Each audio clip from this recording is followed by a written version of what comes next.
मुंबईत मुसळधार पावसाचा तांडव सुरू असतानाही राज्य मंत्रिमंडळाची बैठक नियमित पार पडली।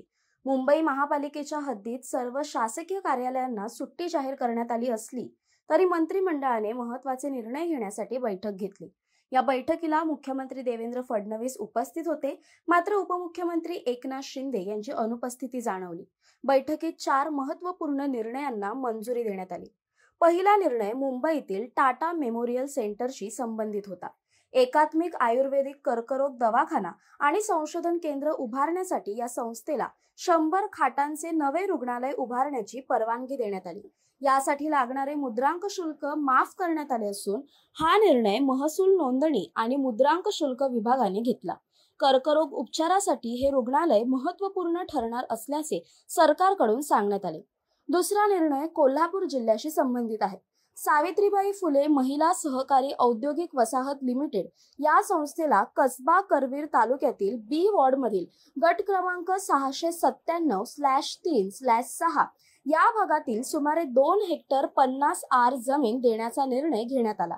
महिलांच्या औद्योगिक उपक्रमांना चालना मिळावी हा उद्देश यामागे असल्याचे महसूल विभागाकडून स्पष्ट करण्यात आले। तिसरा निर्णय सिंधुदुर्ग जिल्ह्याशी निगडीत होता। वेंगुर्ला कॅम्प गवळीवाडा येथे असलेल्या शासकीय जमिनीवरील काही अतिक्रमणांना नियमित करण्यास मंत्रिमंडळाने मान्यता दिली।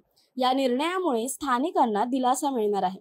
चौथ्या निर्णयानुसार राज्यातील शासकीय वैद्यकीय महाविद्यालय आणि रुग्णालयांमध्ये गट क संवर्गातील विविध पदांवर काम करणाऱ्या 17 कर्मचाऱ्यांची तात्पुरती सेवा नियमित करण्यात आली।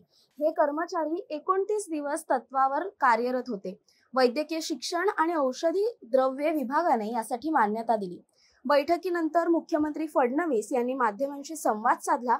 त्यांनी पावसाच्या परिस्थितीचा आढावा घेतला।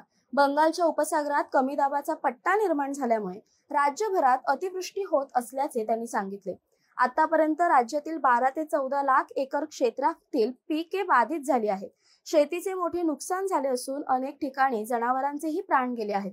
नुकसानग्रस्त भागांमध्ये पंचनाम्याचे आदेश देण्यात आले आहेत, मात्र परिस्थिती नियंत्रणात असल्याचेही मुख्यमंत्री म्हणाले। या बैठकीत घेतलेल्या निर्णयांमुळे आरोग्य, औद्योगिक विकास, स्थानिक प्रशासन आणि वैद्यकीय शिक्षण या 4ही क्षेत्रांना दिलासा मिळणार असल्याचे सरकारकडून स्पष्ट करण्यात आले। पावसाच्या अडथळ्यांनाही न जुमानता मंत्रिमंडळाने महत्त्वाचे निर्णय घेतल्याने सरकारची कार्यपद्धती अधोरेखित झाली आहे।